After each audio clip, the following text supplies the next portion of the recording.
మళ్ళొకసారి వాళ్ళు బలంగా బలపరిచినట్టుగా కనపడతా ఉంది.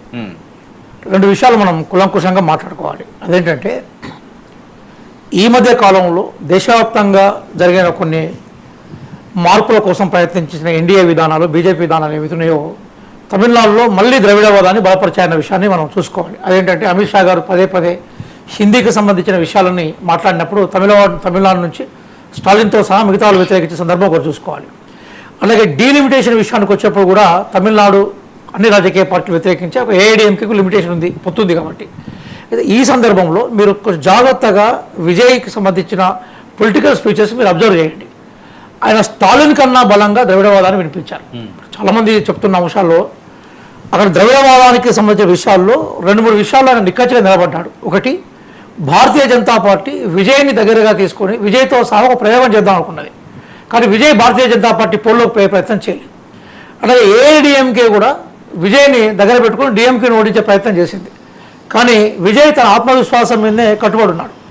ఐడియాలజికల్గా ఈరోజు కాంగ్రెస్ పార్టీ దేశవ్యాప్తంగా ఏదైతే మాట్లాడుతుందో దానికి డిఫరెంట్ ఐడియాలజీ విజయ్ దగ్గర నుంచి మేము అనలేదు.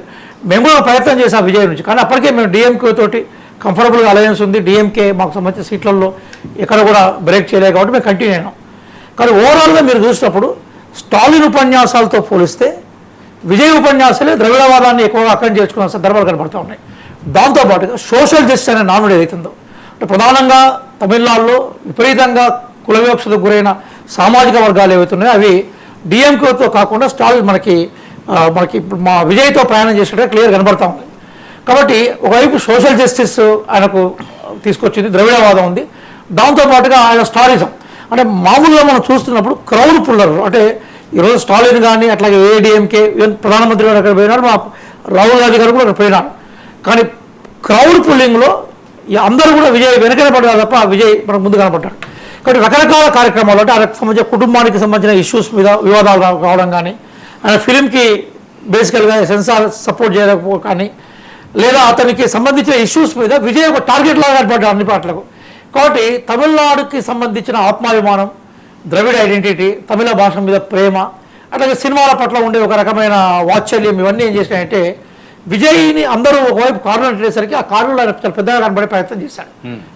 నెంబర్ 2 ఏంటంటే మీరు కాంగ్రెస్ పార్టీ గురించి కూడా అడిగారు.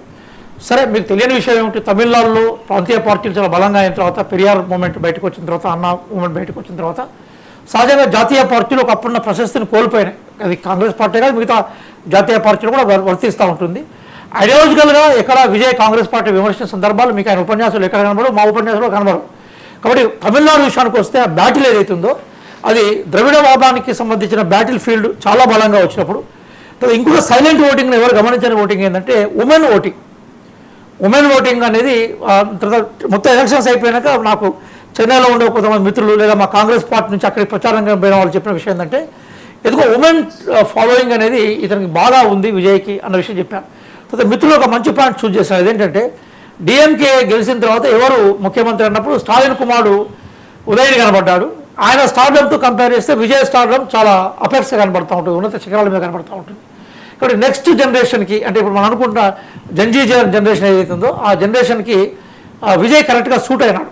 ఆయన పేరు కానీ, ఆయనకున్న డైలాగులు కానీ, పబ్లిక్కి అడ్రస్ చేసే విధానం కానీ అవన్నీ కూడా ఉంది. అయితే ఒక విషయం మాత్రం మనం గమనించాలి వర్మ గారు, ఏంటంటే జనరల్గా తమిళనాడు చరిత్రలో ఎక్కడ కూడా రెండోసారి కాకుండా మూడోసారి గెలిచిన చరిత్ర లేదు. జయలలిత గారు కూడా ఒక్కటేసారి సాధ్యం చేసింది, స్టాలిన్ కూడా సుసాధ్యం చేసుకున్నాడు. మిగతా మొత్తం తమిళనాడులో 1952 నుంచి జనరల్ ఎలక్షన్స్ దగ్గర నుంచి మొదలుకున్నప్పుడు మనకు థర్డ్ టైం ముఖ్యమంత్రి అయిన నేపథ్యం ఎక్కడ కనిపించదు. కాబట్టి స్టాలిన్ బహుశా ఆ పరిమితిని ఎదుర్కొని ఉంటాడు. అట్లాగే ఇప్పుడు నేను చెప్పిన కారణాలన్నీ కూడా స్టాలిన్కి వెనుకాయ. కానీ స్టాలిన్లో కూడా తన ఫ్రెండ్ను కంటిన్యూ చేసుకోగలిగినాడు. కానీ ఈ కొత్త ట్రెండ్ని ఓన్ చేసుకోవడంలో ఆ ఏజ్ గ్యాప్ అనేది విజయ్కి కలిసి వచ్చింది. ఉమెన్ పాపులేషన్, ఉమెన్ ఓటింగ్, అట్లాగే ఈ జంజీ జనరేషన్ అవుతుందో అలాగే నేను ఇప్పుడు చెప్పిన సోషల్ జస్టిస్ ఆయన కమ్యూనిటీ కూడా బలంగానే ఉన్నది. ఆయన ఎక్కడ దాన్ని ఓన్ చేసుకోకుండా మొత్తం సోషల్ జస్టిస్ రిప్రజెంటేటివ్గా ఉండే ప్రయత్నం చేశాడు. పెద్దిరెడ్డి రవికిరణ్ గారు బీజేపీ అధికార ప్రతినిధి కూడా జాయిన్ అయ్యారు. అలాగే గఫూర్ గారు కూడా మనతో పాటుగా లైవ్ లోకి అందుబాటులోకి వచ్చారు. పెద్దిరెడ్డి రవికిరణ్ గారు, ఏంటి విజయ్ మామూలుగా నార్మల్గా అందరికీ తెలిసింది ఒక సూపర్ హీరో, దాన్ని మీరే ఇంకా ఒక హైప్కి తీసుకువెళ్ళి ఎక్కడో కూర్చోబెట్టారు అన్నది వస్తున్న కామెంట్స్.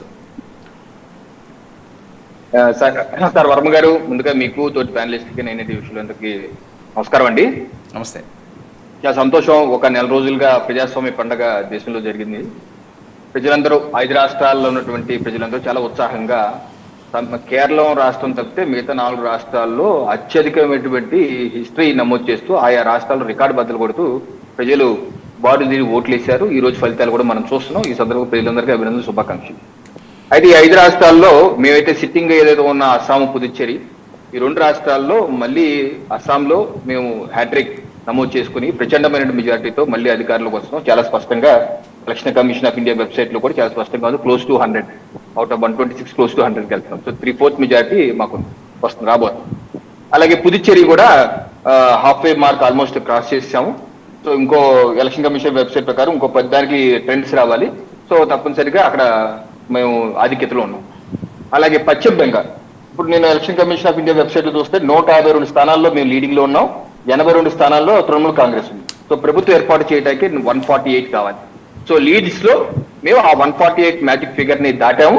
తప్పనిసరిగా సాయంత్రం వెళ్లే లోపు మాకు 180+ స్థానాల్లో ఫైనల్ గా విన్ అయ్యి పశ్చిమ బెంగాల్లో భారతీయ జనతా పార్టీ ప్రభుత్వం ఏర్పడిపోతుంది. ఇది ఒక హిస్టరీ.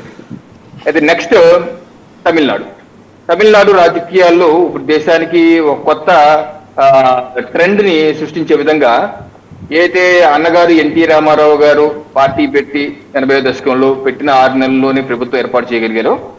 ఆ తర్వాత ఎంతో మంది ట్రై చేసినా ఆ సినీ నటను సినీ నేపథ్యం నుంచి వచ్చిన వాళ్ళు ఎవరు సక్సెస్ కాలేకపోయారు, ప్రభుత్వం ఏర్పాటు చేయలేకపోయారు. అలాంటిది విజయ్ గారు పార్టీ ఫిబ్రవరి 2024 ఏర్పాటు చేశారు. టీవీకే తమిళ నేపథ్యం, తమిళ విజయ సంఘం, తెలుగులో అనువదిస్తే ఆ పార్టీ పేరు తమిళ విజయ సంఘం. తమిళ పేరు మీద అంటే ద్రవిడియన్ పేరు మీద లేకుండా అక్కడ పార్టీలు పెట్టరు. అలాంటిది ద్రవిడియన్లో లేకుండా నేను తమిళ్ అని పేరు మీద తెలుగుదేశం పార్టీ లాగా తమిళ్ ఆధారంగా పెట్టినటువంటి పార్టీ, ఆ పార్టీ ఈ 2 సంవత్సరాల్లోనే అధికారంలో రావటం అనేది నిజంగా ఒక అధికారం వచ్చే దిశగా వెళ్తున్నారు. ఇప్పుడు లీడ్స్ అయితే చూస్తుంటే ఆయన 108 లీడ్స్ చూపిస్తున్నాయి election commission of India website లో. 108